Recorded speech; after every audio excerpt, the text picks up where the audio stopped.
प्रणम्य परमात्मानं सिद्धं त्रैलोक्यवन्दितम्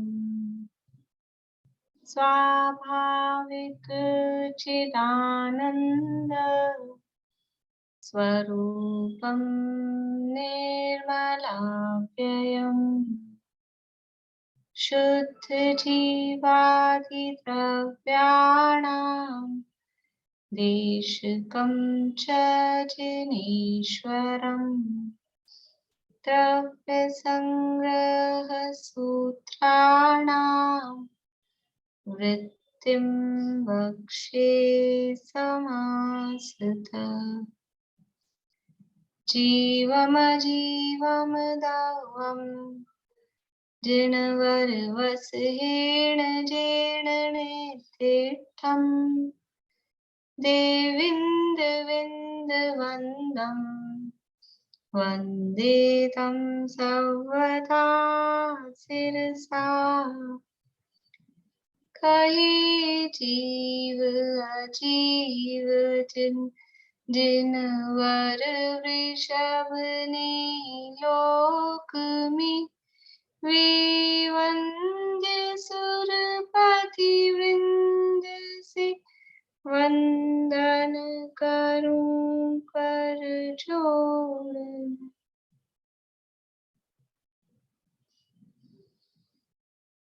गाथा पाठ करेंगे।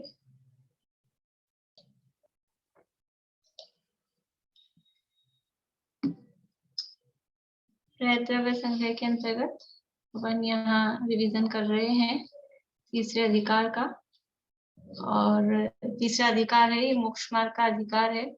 नाम ही मोक्ष मार्ग अधिकार है। तो सबसे पहले यहाँ मोक्ष मार्ग का स्वरूप बताया गया है, और मोक्ष मार्ग का कथन दो प्रकार से किया जाता है, एक निश्चय रूप से और एक व्यवहार रूप से।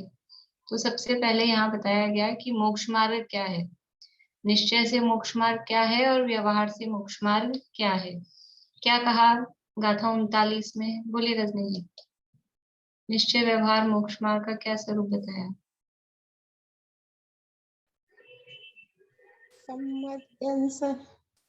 सम्मदं सन्नानं चरणं मोक्षस्य कारिणं जानो व्यवहारा निच्छेदो सत्यमयो नियो अप्पा बस अब इसका अर्थ बताना है कि निश्चय से मोक्ष मार्ग क्या किसे कहा, व्यवहार से मोक्ष मार्ग किसे कहा?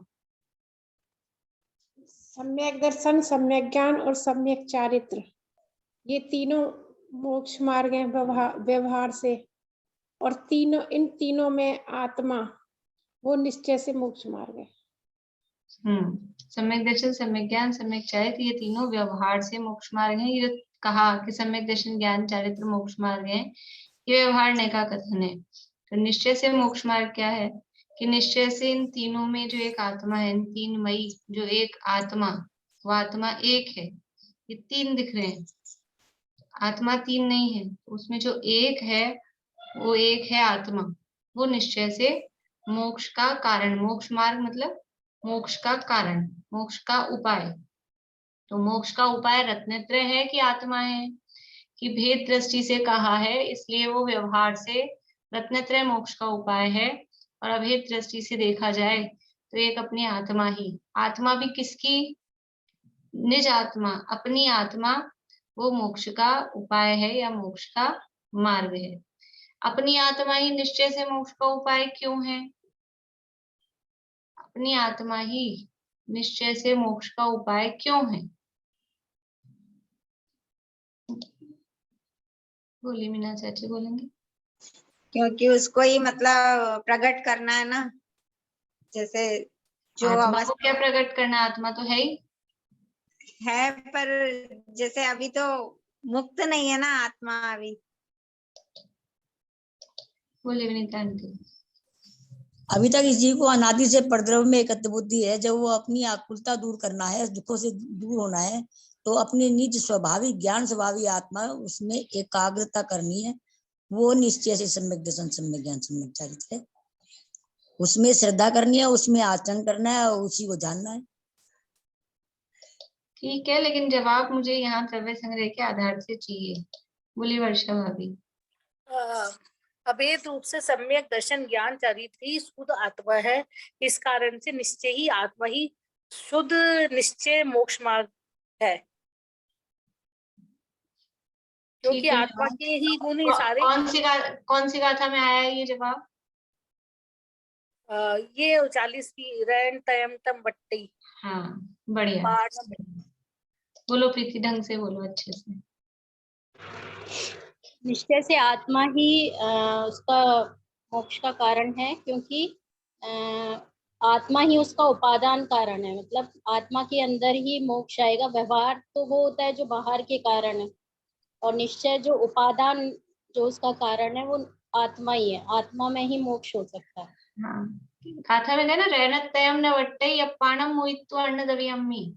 क्योंकि रत्नत्रय आत्मा को छोड़कर अन्य द्रव्य में नहीं रहते, इसलिए इन तीनों में जो एक आत्मा है वो आत्मा ही मोक्ष का कारण है।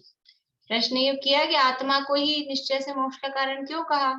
रत्नत्रय को कहना चाहिए था, सारी जगह सारे शास्त्रों में रत्नत्रय को मोक्ष का कारण या मोक्ष का उपाय या मोक्ष का मार्ग का है, और आप आत्मा को कह रहे हो।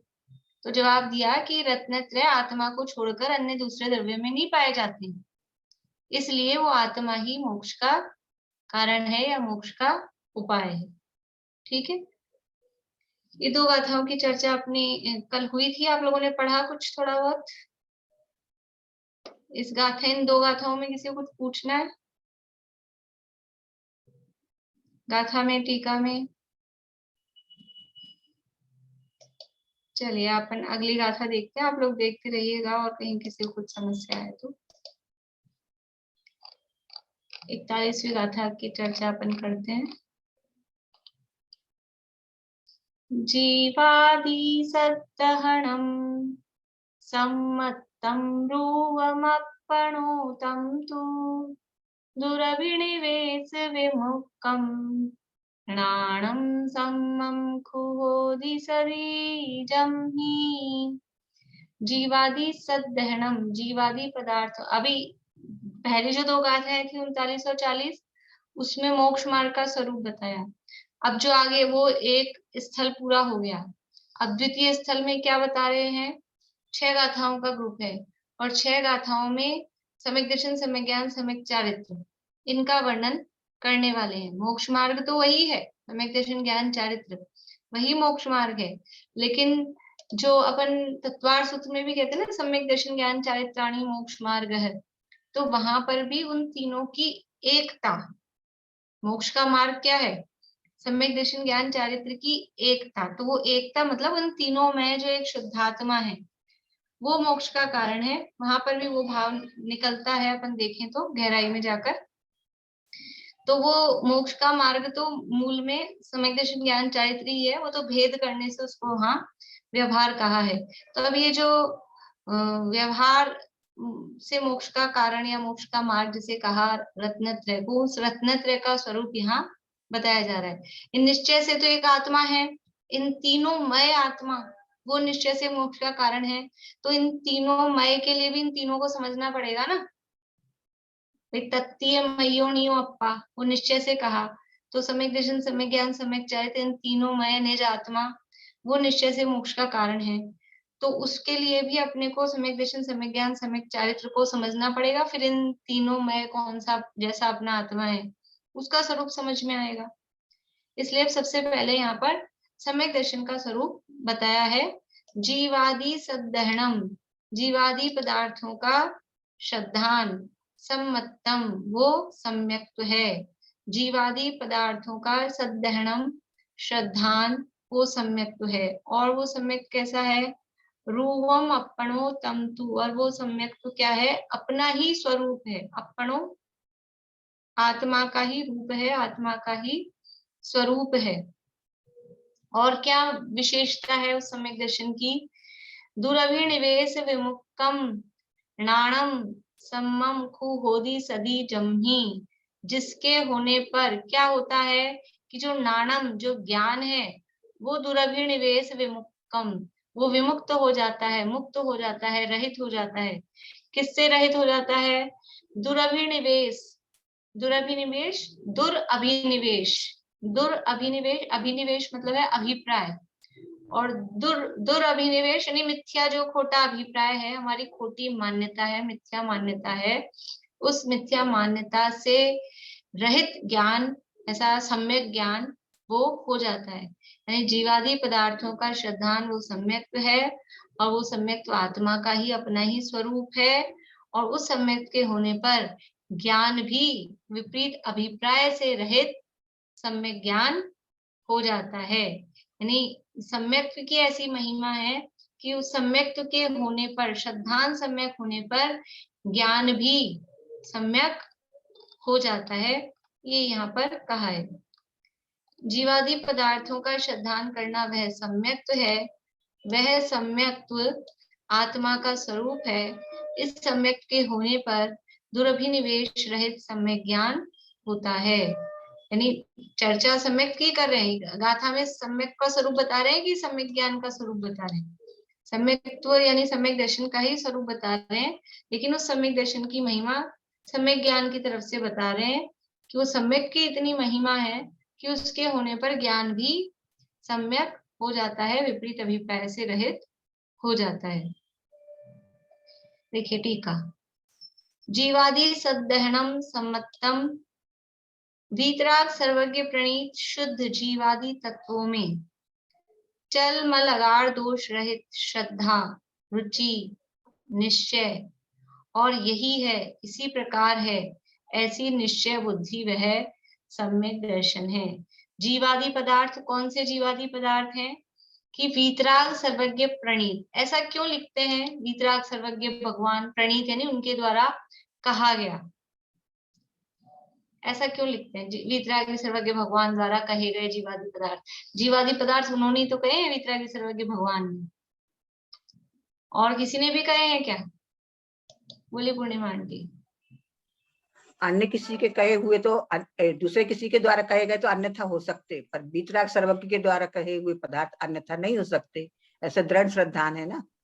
वही समय हाँ, यानी ये सुनीता आंटी मना कर रही है, और कोई नहीं कह सकता है जीवादि पदार्थ, है ना? ऐसे ही कह रहे हो ना सुनीता आंटी आप? भाई जीवादि पदार्थ यहाँ कह रहे हैं कि वीतराग सर्वज्ञ द्वारा कहे गए जीवादि पदार्थ। तो मैं ये पूछ रही थी वीतरागी सर्वज्ञ द्वारा ही कहे गए, ऐसा क्यों लिखा है? कि अन्य मतों में भी ये पदार्थों का कहीं 9 पदार्थों का वर्णन है, कहीं 25 तत्वों का वर्णन है। अलग अलग जो मत हैं, सांख्य, वैशेषिक, न्यायिक, उनमें अलग अलग तरह से तत्वों का, पदार्थों का वर्णन है। बोली मीता भाभी। क्योंकि वे ही आप्त है, सर्वज्ञ और वीतरागी हितोपदेशी है। हाँ, एक शब्दों में तो ऐसे ही बोलेंगे ना कि आप्त है। हाँ, बढ़िया। तो वीतरागी सर्वज्ञ भगवान द्वारा कहे गए जो जीवादि पदार्थ हैं, मतलब अन्य मतों में भी तत्वों की चर्चा मिलेगी, पदार्थों की चर्चा मिलेगी, वहां भी तत्व कहे। कहीं आपने सुना होगा पंच तत्व, ये शरीर पंच तत्व में विलीन, ये शब्द तो सुने होंगे अपने आसपास कहीं ना कहीं। तो कहीं कोई 5 तत्व मानता है, कोई 25 तत्व मानता है, अलग अलग टाइप से माने जाते हैं। तो अन्य मतों द्वारा कहे गए कोई भी तत्व हो या पदार्थ हो, उनका हम श्रद्धान कर लें। जीवादि का श्रद्धान सम्यक्त्व है, इतना हमने सुन लिया।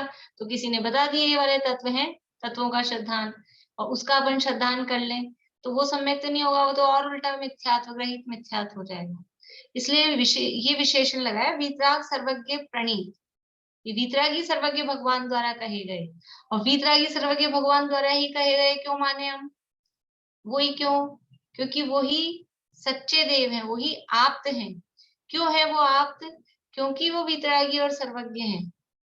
तो वीतरागी हैं इसलिए कुछ राग द्वेष से रहित होकर, राग द्वेष से सहित होकर कुछ गलत नहीं कहेंगे, और सर्वज्ञ हैं, अल्पज्ञ नहीं है, इसलिए सब कुछ जानते हैं, तो जो कुछ कहेंगे वो सही कहेंगे।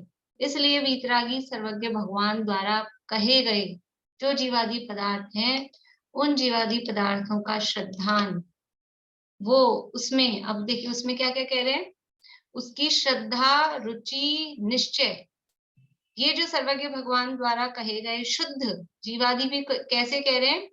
शुद्ध जीवादि तत्वों में।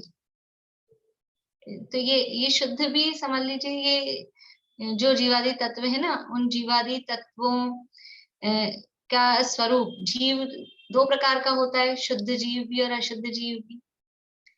कौन से जीव का श्रद्धान करना, अपने को जीव मानना, जीव मैं हूं, लेकिन किसका श्रद्धान करने से हमको सम्यक दर्शन होगा?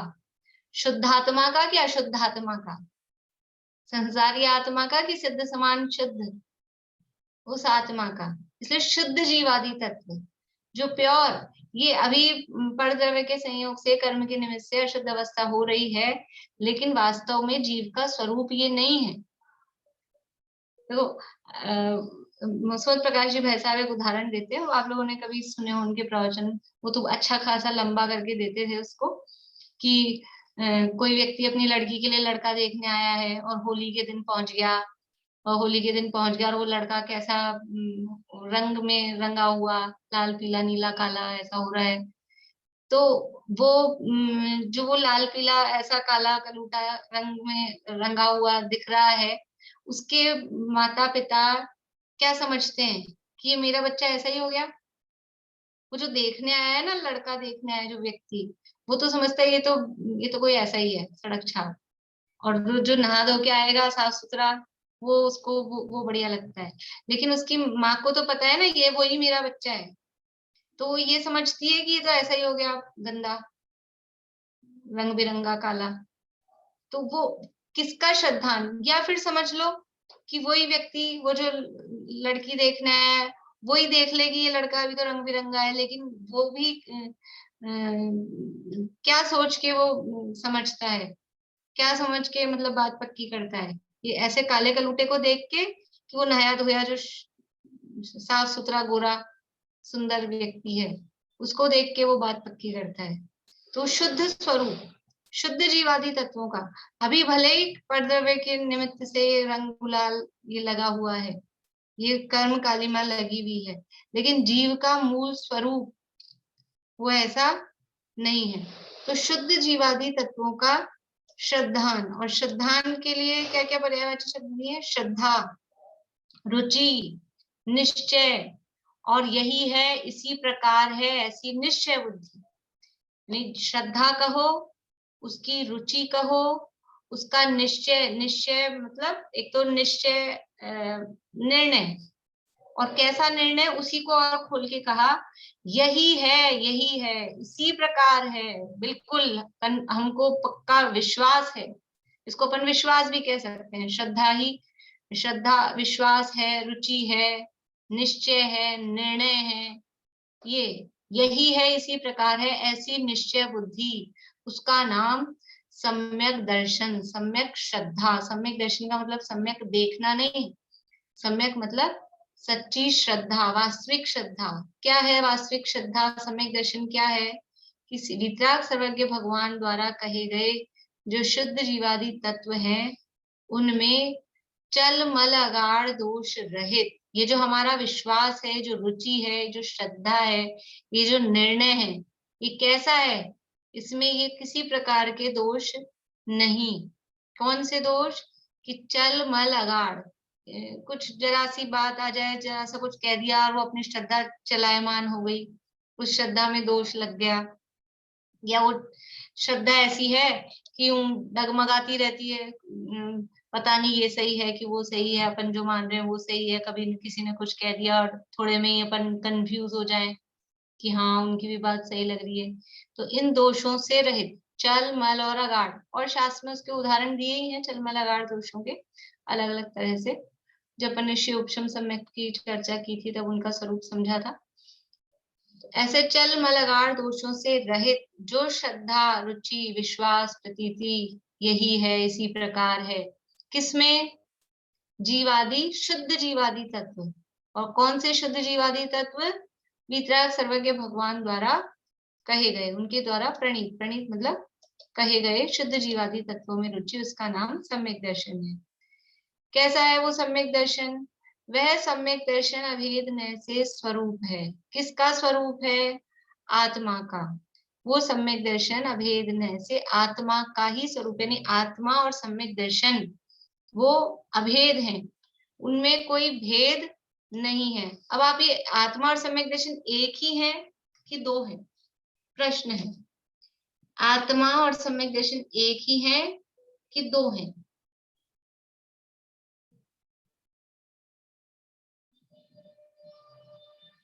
हाँ वही उंगली दिखानी है सबको।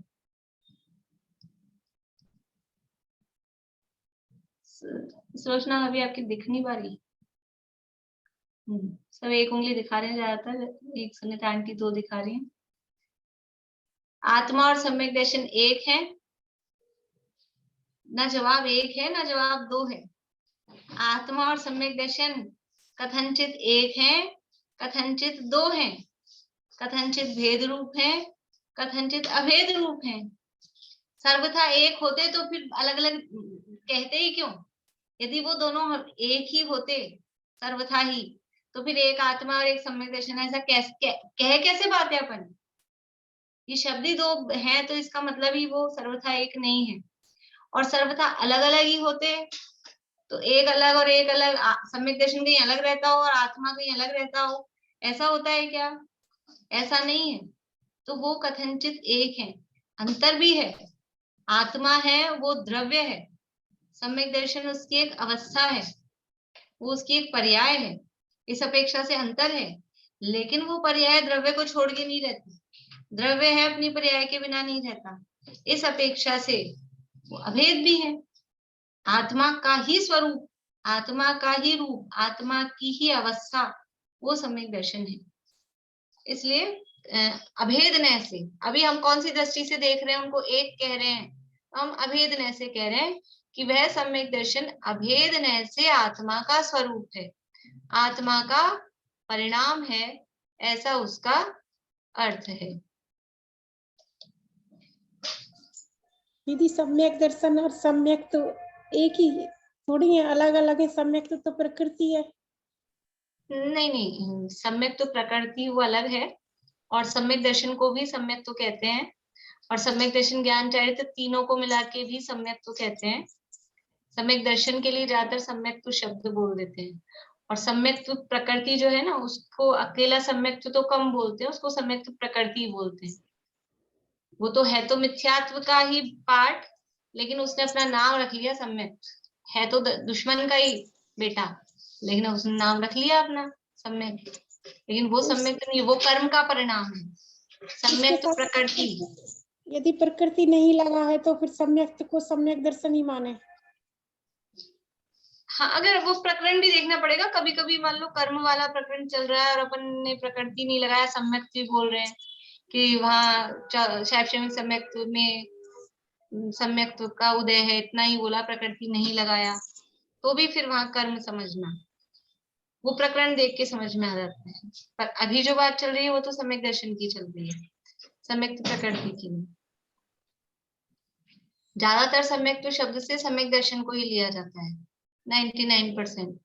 और सम्यक तो जो कर्म है, मोहनीय कर्म दर्शन मोहनी का भेद, उसके साथ में प्रकृति लगाते ही है ज्यादातर सब जगह।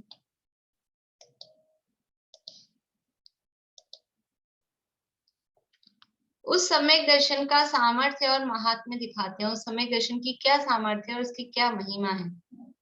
दुरभिनिवेश विमुक्तम नाणम सम्मम कुहोदि सदी जम्ही। जिस सम्यक के होने पर ज्ञान प्रकट रूप से सम्यक हो जाता है, यानी ज्ञान प्रकट रूप से सम्यक हो जाता है उस सम्यक के होने पर। अभी तक वास्तव में ज्ञान तो ज्ञान होता है, ज्ञान सम्यक और मिथ्या होता है, मतलब वास्तव में देखा जाए ज्ञान में जो सम्यक और मिथ्यापना कहा जा रहा है, वो किसकी तरफ से कहा जा रहा है? ज्ञान तो ज्ञान है, ज्ञान सम्यक मिथ्या नहीं होता है, लेकिन श्रद्धा की जो मिथ्यापना है वो ज्ञान में रिफ्लेक्ट करता है।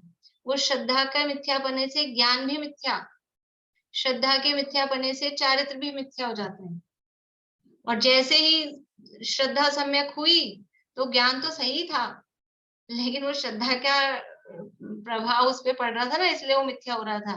तो प्रकट रूप से जब श्रद्धा सही हो गई तो ज्ञान भी प्रकट रूप से सम्यक हो जाता है। वो यहाँ कह रहे हैं कि ज्ञान तो वास्तव में शुद्ध ही रहता है, मतलब बारीकी में देखा। अभी तक तो अपन ऐसे सुनते हैं ज्ञान मिथ्या ज्ञान है, लेकिन वो मिथ्या क्यों कहा जा रहा है उस ज्ञान को? कि वो श्रद्धा की मिथ्यापने के कारण, श्रद्धा के मिथ्यापने के कारण सारा, यानी एक गुण मिथ्या विपरीत परिणमन करता है श्रद्धा गुण, तो सारे अनंत गुण मिथ्या रूप से कहे जाते हैं और विशेष प्रभाव उनका आता है ज्ञान पे और चारित्र पे। बाकी गुणों की तो इतनी बात नहीं रहती है, लेकिन श्रद्धा का मिथ्यात्व का फल वो ज्ञान भी मिथ्या और चारित्र भी मिथ्या, और श्रद्धा के सम्यक पने का फल ज्ञान भी सम्यक हो जाता है और चारित्र भी सम्यक हो जाता है। तो जिसके होने पर क्या होता है कि दुर्भिनिवेश रहित ज्ञान, ज्ञान प्रकट रूप से सम्यक हो जाता है, दुर्भिनिवेश रहित हो जाता है। तो कैसा सम्यक हो जाता है कि चलायमान संशय ज्ञान, अर्थात ऐसा होगा अथवा ऐसा होगा, विपरीत अभिप्राय से रहित, उसके लिए यहाँ का संशय, विपर्य और अनध्यवसाय, ये 3 दोष ज्ञान में हो जाते हैं, उन दोषों से रहित। तो सबसे पहले संशय ज्ञान बता रहे हैं कि चलायमान संशय ज्ञान मतलब ऐसा है कि ऐसा है, कंफ्यूजन ये होगा। संशय की परिभाषा है परस्पर विरुद्ध 2 कोटि में झूलने वाला जो ज्ञान है, मतलब इधर ऐसा होगा कि ऐसा होगा, तो दोनों में से एक ही होगा। जैसे भी आपसे पूछा, मैंने क्या पूछा था कि आत्मा और ज्ञान एक ही है कि 2 हैं, तो अब आपको कंफ्यूजन हो कि आत्मा ज्ञान एक ही है कि 2 है, भी परस्पर विरुद्ध 2 हो गए ना, या तो एक ही होगा या 2 ही होंगे। तो ऐसा अगर ये जो 2 कोटि में से झूल रहा है ज्ञान, तो ये कहलाता है संशय ज्ञान। परस्पर विपरीत 2 कोटि मतलब 2 टाइप्स में 2 उसमें झूलने वाला ज्ञान, वो संशय ज्ञान कहलाता है। चलायमान संशय ज्ञान अर्थात ऐसा होगा अथवा ऐसा, इस प्रकार का संशय से गमन करते हुए तृण स्पर्श होने पर किसका स्पर्श हुआ, उसके अनिश्चय रूप विभ्रम से, और सीप के टुकड़े में चांदी का ज्ञान हो ऐसे विमोह से, इन 3 दोषों से रहित ज्ञान सम्यक हो जाता है। संशय, विभ्रम और विमोह, ये 3 नाम यहाँ दिए हैं, अपन दूसरे 3 नाम पढ़ते हैं, संशय, विपर्य और अनध्यवसाय। तो यहाँ बीच में ले लिया है वो अनध्यवसाय वाले भाव को, कि गमन करते हुए तृण स्पर्श होने पर किसका स्पर्श हुआ, उसके अनिश्चय रूप। जैसे चलते हैं, सड़क पे चलते हैं, कुछ भी चीजें टच होती हैं, मान लीजिए नंगे पांव चल रहे हैं, तो बहुत सारी चीजें टच होती रहती हैं, लेकिन निर्णय नहीं करते, ध्यान नहीं देते ही क्या हुआ, तो वो कहलाता है विभ्रम वाली स्थिति। अनध्यवसाय मतलब ज्ञान के लिए अनुत्साहित है, ज्ञान प्राप्ति के लिए कोई प्रयास जिसमें नहीं है। पहले वाले में संशय था, संशय में 2 में कंफ्यूजन था, पर कुछ तो था, या तो ये होगा या ये होगा, ऐसा कुछ उसमें संशय था। निर्णय में ही अनिर्णय जैसी स्थिति थी। निर्णय में अनिर्णय मतलब ये 2 हैं, ये तो निर्णय था, लेकिन इन 2 में से ये वाला सही है कि ये वाला सही है, ऐसा अनिर्णय। लेकिन जो विभ्रम वाली स्थिति है, अनध्यवसाय वाली स्थिति है, उसमें तो वो जानना ही नहीं चाहता है, मतलब कोई निर्णय करने की तो बात ही नहीं हो, ज्ञान के प्रति बिल्कुल अनुत्साहित रहता है, तो वो कहलाता है विभ्रम या अनध्यवसाय। और तीसरा है विपर्य।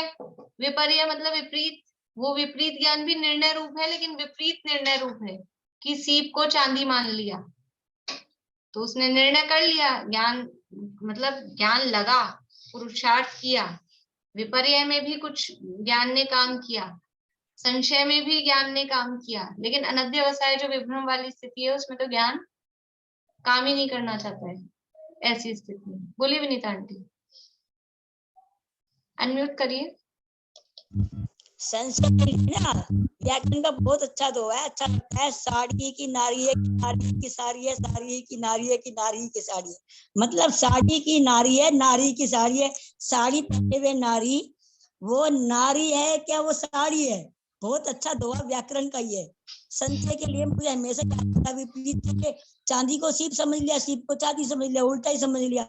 और विपरीत ये जो लास्ट में है, इसमें कुछ होता है, दोनों चीज का पता नहीं होता, कुछ है, जैसे आपने बताया ना स्पर्श बताए, कुछ का होता है उसमें, पर लेकिन संशय का बहुत अच्छा लगता है मुझे पहले से, बहुत ही अच्छा दोहा है। नारी की साड़ी है कि साड़ी की नारी है, नारी की साड़ी है कि साड़ी की नारी, ये बताए।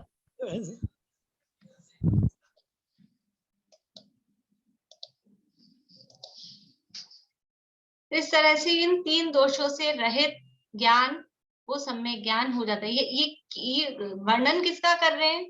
सम्यक ज्ञान का वर्णन नहीं कर रहे। मूल में गाथा में बात चल रही है सम्यक दर्शन की, लेकिन उस सम्यक दर्शन की क्या महिमा है कि उस सम्यक दर्शन के होने पर ज्ञान में से दोष गायब हो जाते हैं, ये दोष नहीं रहते हैं। ज्ञान ऐसे संशय, विभ्रम और विमोह से रहित सम्यक हो जाता है, इनसे रहित शुद्ध हो जाता है। जिसे कहें अपन सम्यक हो जाता है मतलब ज्ञान शुद्ध हो जाता है।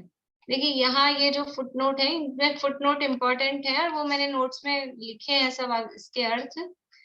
ये जो ना आत्मा का परिणाम है, सम्यक दर्शन आत्मा का परिणाम है। इसके लिए यहाँ पर ये प्रवचन सार की 80वीं गाथा का यहाँ रेफरेंस दिया है फुटनोट में। आप लोगों ने पढ़ा आज ये नोट्स पढ़े? मैंने अभी वापस से टेलीग्राम पे भी डाल दिए और जूम के ग्रुप पे भी डाल दिए हैं और उसकी लिंक भी शेयर कर दी है। अब जिनको अभी मेरे को कोई ये नहीं कह सकता है फिर से, अभी आपकी गलती है कि बार बार में हमारे गायब हो जाते हैं, गायब हो जाते हैं, गायब मत करना आप, ठीक है ना। तो 39वीं गाथा से लेके 46वीं गाथा तक के अभी डाल दिए और आगे जो भी आते जाते हैं ना वो लिंक दिए ना, उस लिंक पे मिल जाएंगे आपको। ऑनलाइन आप देखेंगे गूगल पे तो उस लिंक पे आपको ऐसे कैसे मिल जाएंगे सारे, पहली गाथा से लेके पूरे। तो उसको आप पढ़ेंगे ना ये फुट नोट के लिए, क्योंकि उतना डिटेल में अपन ज्यादा चलाएंगे, पर पढ़ना है आपको, एग्जाम के लिए भी वो सब पढ़ना है। वो पढ़ने से वो चीज क्लियर भी होगी और समझ में भी आएगी। देखो अपन अभी हल्का थोड़ा बहुत पढ़ते हैं। आत्मा का परिणाम है तो उसके लिए यहाँ कहा आत्मा का परिणाम होने से शुद्ध परिणाम है। सम्यक दर्शन प्रकट होने के समय निष्क्रिय चिन्ह मात्र भाव को प्राप्त करता है, ऐसा श्री प्रवचन सार गाथा 80 में कहा है। वही निर्विकल्प दशा है। और जैसिनाचार्य कहते हैं कि आगम की भाषा से अधःकरण, अपूर्वकरण, अनिवृत्तिकरण नामक परिणाम विशेषों के बल से जो विशेष भाव दर्शन मोह का अभाव करने में समर्थ है, उसमें अपने आत्मा को जोड़ता है। तत्पश्चात निर्विकल्प स्वरूप की प्राप्ति के लिए जिस प्रकार पर्याय रूप मोती, गुण रूप सफेदी आदि अभेद न से खार रूप की ज्ञात होते हैं, उसी प्रकार पूर्व कथित द्रव्य गुण पर्याय अभेद न से आत्मा ही है, ऐसी भावना करते करते दर्शन मोह का अंधकार नष्ट हो जाता है। जो भी अपन ने चर्चा की ना कि आत्मा और सम्यक दर्शन दो हैं कि एक है, तो आत्मा और सम्यक दर्शन अभेद न से एक ही है, क्योंकि आत्मा है वो द्रव्य है और सम्यक दर्शन है वो उसकी पर्याय है और श्रद्धा उसका गुण है। तो अभेद न से देखेंगे तीनों अलग। ऐसे वहां उदाहरण दिया है जो प्रवचन सार का रेफरेंस यहाँ दिया है, उसमें एक मोतियों के हार का उदाहरण दिया और वो मोती का हार भी कैसा लेना है दादा, उसके लिए वो कहते हैं ऐसा नहीं कि वो धागा अलग है और मोती अलग है, ऐसा जैसे मार्बल की माला बनी हो, दीवार में बना देते हैं ना, कोई चित्र वगैरह दीवारों में उकेरते हैं, तो दीवार में ही मार्बल की माला बना दी, तो वो माला में मोती भी दिख रहे हैं, है ना, लेकिन उसमें है क्या एक्चुअल में, मोती है कि नहीं है उसमें, कि वो मोती भी है लेकिन वो मोती उस मार्बल से अभेद है।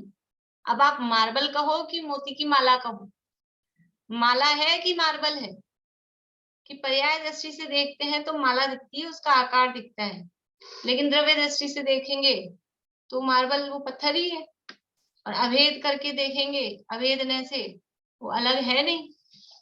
और अपनी ऐसी माला भी लो तो माला किसे कहते हैं, मान लो वैसी धागे वाली भी अपन लें, धागा अलग और मोती अलग, उसको भी अपन लें तो अभेदने से तो माला वो धागा मोती सबका एक जो अखंड जो उसमें धारा प्रवाह है उसका नाम माला है ना, अकेले मोती का नाम माला नहीं है, अकेले धागे का नाम माला नहीं है, लेकिन उसमें जो मोती है वो मोती माला का ही स्वरूप है, वो मोती उस माला से अलग नहीं है।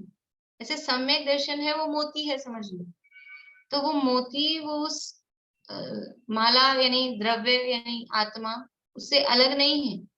उदाहरण को एक देश ही समझना, ऐसे कोई सम्यक दर्शन ऐसा अलग सा मोती नहीं है, लेकिन वो पूरे उसमें व्याप्त है।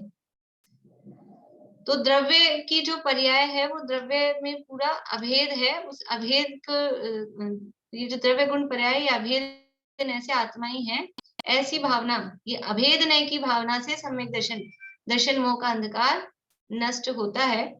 ये यहाँ पर प्रवचन सार की गाथा का यहाँ पे रेफरेंस दिया है, और फिर और आगे 194 गाथा का भी रेफरेंस दिया है कि यथोक्त विधि द्वारा शुद्धात्मा को जो ध्रुव जानता है, उसे उसी में प्रवृत्ति द्वारा शुद्धात्म तत्व होता है।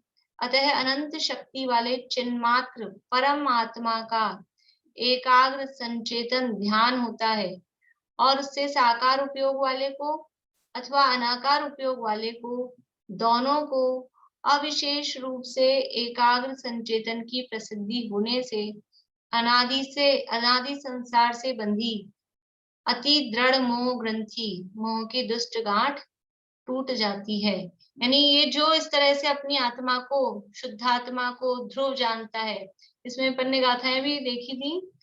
इस तरह जो आत्मा को ज्ञान में, दर्शन में ध्रुवचल अवलंबन रहित, इंद्रिय रहित, शुद्ध मानता, इस तरह की ये इसके आसपास की गाथाएं थी। और वो समय अपन ने सब प्रवचन सार के आधार पे देखा था कि जो अपनी आत्मा को ऐसा चिन्मात्र अनंत शक्ति वाला जानता है, उसे ये अनादि का जो मोह है, मोह की गांठ ग्रंथि जो बंधी हुई है, वो टूट जाती है, यानी सम्यक दर्शन हो जाता है। वो यहाँ ये बता रहे हैं, वो सम्यक दर्शन आत्मा का ही स्वरूप है, आत्मा से अलग नहीं है। और थोड़ा आप लोग विशेष के लिए वो नोट्स में पढ़ना, उसके बाद अगर फिर नहीं आपको समझ में आता है, चिन्ह मात्र का मतलब चैतन्य मात्र, चिन्ह यानी चित यानी चैतन्य, ज्ञान दर्शन स्वरूप, वो चिन्ह मात्र, चैतन्य मात्र। इसके बाद में फिर अब ये टीका में ज्यादा कुछ कठिनाई नहीं है। आगे अब ये जो है देखिए, अब ये तो बात हो गई, ज्ञान सम्यक हो जाता है। अब उसका विस्तार कर रहे हैं कि ज्ञान सम्यक दर्शन होने पर ज्ञान सम्यक होता है, वो जो कहा है उसको यहाँ बता रहे हैं। तो उसके लिए अब ये कहानी दी है। अब आगे कहानी है इसमें, गौतम गंधर की कहानी है कि 500 ब्राह्मणों को पढ़ाने वाले जो थे, मतलब इतना सारा ज्ञान था। अभी ज्ञान क्या है, ज्ञान तो ज्ञान है, लेकिन इतना सारा ज्ञान, कितना ज्ञान है, देखो क्या क्या है, 4 वेद, ज्योतिष, व्याकरण, 6 अंग, मनुस्मृति, 18 स्मृति शास्त्र, 18 पुराण, मीमांसा, न्याय विस्तार, सब शास्त्रों को जानते थे। इतना सारा 18 वेद, 18 पुराण, 18 स्मृति ग्रंथ, इतना ज्ञान होने पर भी वो ज्ञान सारा का सारा क्या कहा जा रहा है, मिथ्या। क्यों कहा जा रहा है मिथ्या? क्योंकि श्रद्धा, मान्यता, प्रतीति वो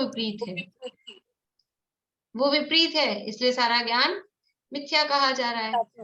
और जब ये सब सम्यक होगा, ये फिर आगे इसमें दिया ना कहानी, मतलब गौतम गंधर की कहानी पता ही है आप लोगों को। फिर जब प्रसिद्ध कथा के अनुसार वो महावीर भगवान के समर्षण में पहुंचे और मानस स्तंभ को देखने मात्र से ही क्या हुआ कि सारा ज्ञान सम्यक हुआ, सम्यक दर्शन प्राप्त हुआ। तो कैसे हुआ, उसको यहाँ 2 तरह से कहा है, आगम भाषा से और अध्यात्म भाषा से। तो आगम भाषा में क्या हुआ, इनका ज्ञान सम्यक कैसे हुआ कि दर्शन मोहनी और चारित्र मोहनी कर्म के उपशम और क्षय नामक कालाधिलब्धि विशेष से, और अध्यात्म की भाषा में कहें तो निज शुद्धात्माभिमुख परिणाम के माध्यम से, यानी इस कालाधिलब्धि से मिथ्यात्व नष्ट हुआ।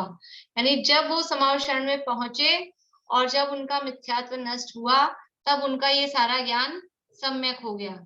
कैसे हो गया कि 2 तरफ से हम देख रहे हैं, आगम से देख रहे हैं तो उनका मिथ्यात्व कब नष्ट हुआ कि जब उनके दर्शन होने का उपशम हो गया और क्षय हो गया, तब उनका मिथ्यात्व नष्ट हुआ। अध्यात्म से देखा जाए, अध्यात्म का मतलब है जो आत्मा की तरफ से कथन करता है, आगम का मतलब है कि कर्म की तरफ से कथन कर रहा है। तो दर्शन मोहनी का उपशम और क्षय हुआ, इसलिए सम्यक दर्शन हुआ, ये कथन है कर्म की तरफ का, कर्म की अपेक्षा से सम्यक दर्शन को कह रहे हैं, इसलिए वो आगम भाषा है। और अपना जो शुद्धात्माभिमुख परिणाम, अपनी आत्मा के सन्मुख जो परिणाम हुआ, ऐसे अध प्रवृत्तकरण, अपूर्वकरण, अनिवृत्तिकरण, जो आत्मा के सन्मुख वाले जो परिणाम है, उसके कारण से सम्यक दर्शन हुआ, तो ये अध्यात्म का कथन है। तो इस तरह से ये जैसे ही अभी तक उनका सारा ज्ञान मिथ्या ज्ञान था, किसका, किसकी चर्चा चल रही है? बोलिए जमीला आंटी, किसकी चर्चा चल रही है? गौतम गंधर। गौतम स्वामी की। बढ़िया। तो वो अभी तक, जब तक वो समर्षण में नहीं आए थे, तब तक सारा ज्ञान मिथ्या ज्ञान था, और जैसे ही समर्षण में आए और उनकी काल अवधि पकी, दर्शन मोहनी आदि का उपशमशय हुआ, और इधर उनके शुद्धात्मा को उसी समय शुद्धात्मा में परिणाम हुए, तो वो मिथ्यात्व नष्ट हुआ, तो वो सारा ज्ञान भी सम्यक ज्ञान कहला दिया। इस तरह से वो गणधर हो गए, जिन्होंने द्वादशांग शुद्ध की रचना की। तो ये यहाँ बता रहे हैं कि जब श्रद्धा सम्यक हुई तो सारा ज्ञान भी सम्यक हो गया। ये यहाँ पर बात बताई। अब दूसरा उदाहरण इसी में कह रहे हैं, परंतु अभव्य सेन, आगे अगले पेज पे पढ़ रही हूं मैं। परंतु अभव्य सेन 11 अंग का पाठी होने पर भी सम्यक तो बिना मिथ्या ज्ञानी रहा। एक अभव्य सेन नाम के थे, मुनि थे शायद, ये भी नाम तो था उनका भव्य सेन, लेकिन उसको उनका पड़ गया नाम अभव्य सेन। क्यों? क्योंकि वो 11 अंग के पाठी हो गए। 11 अंग का पाठी होने पर भी सम्यक दर्शन नहीं हुआ, तो वो इतना सारा ज्ञान, वो सारा ज्ञान मिथ्या ज्ञान ही कहा। यानी गौतम स्वामी का जो वेदों का, पुराणों का जो ज्ञान था, वो सारा ज्ञान भी ज्ञान चल, जैसे ही वो गंधर्व बने, समर्षण में पहुंचे, तो वो जो वेदों का ज्ञान था और पुराणों का ज्ञान था, स्मृति ग्रंथों, वो सारा ज्ञान चला गया होगा, दिमाग में से उड़ गया होगा, कि जैसे उड़ जाता है डाटा अपना एकदम से गायब, ऐसा, या कोई वो ऐसी इंक आती है वो रिमूवर वाली, वो जैसे उड़ गई सारी चीजें, ऐसा कुछ हुआ क्या? वो ज्ञान रहा ही, ज्ञान कहाँ जाएगा? जो पुराना ज्ञान था वो सारा ज्ञान रहा, और अब वो ज्ञान भी है उनके पास में, गंधर्व बन गए, तो वो ज्ञान जो था वेदों का, पुराणों का, वो ज्ञान भी क्या कहला रहा है? सम्यक ज्ञान, क्योंकि अभिप्राय सम्यक हो गया, अभिप्राय सच्चा हो गया। ठीक है। और ये अपनी तरफ के मुनि थे, दिगंबर मुनि थे, भवेसेन नाम था, 11 अंग के पाठी थे, फिर भी आत्मा का ज्ञान नहीं हुआ, अभिप्राय सच्चा नहीं हुआ, श्रद्धा सम्यक नहीं हुई, तो 11 अंग का पाठी होने पर भी मिथ्या दृष्टि रहे। अब भव्य सेन की जगह नाम उनका हो गया अभव्य सेन, उनका नाम प्रचलित हो गया अभव्य सेन, नाम अभव्य तो नहीं था। ठीक है ना। तो ये श्रद्धा का कितना बड़ा रोल है, मतलब श्रद्धा की इंपॉर्टेंस यहाँ बता रहे हैं। अभव्य सेन 11 अंग का पाठी होने पर भी सम्यक तो बिना मिथ्या ज्ञानी रहा।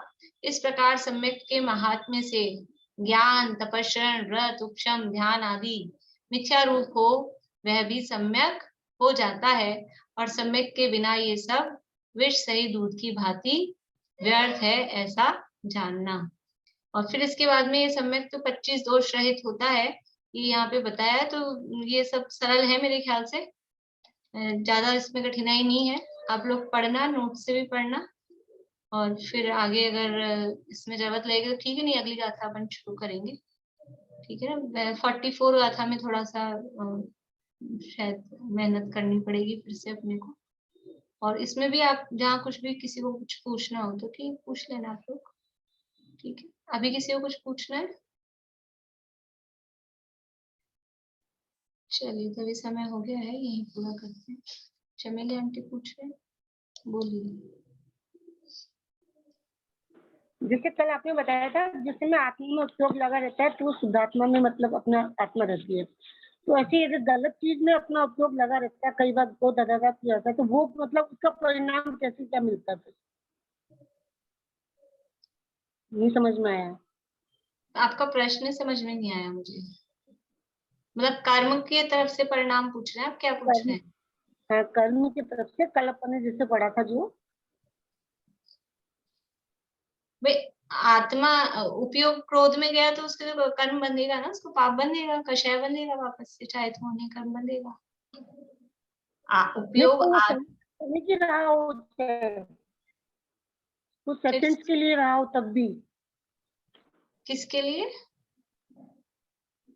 भाई क्रोध जैसे आया या कोई भी बात मन में आई, अपने मन में जैसे कोई भी बुरी बात आई, भावना आई, क्रोध आया, तो वो कुछ क्षण के लिए बना रहा, तो उसका उपयोग भी हमेशा चलता थोड़ी रहेगा, कुछ समय के लिए रहा है फिर चले गया वापस वो।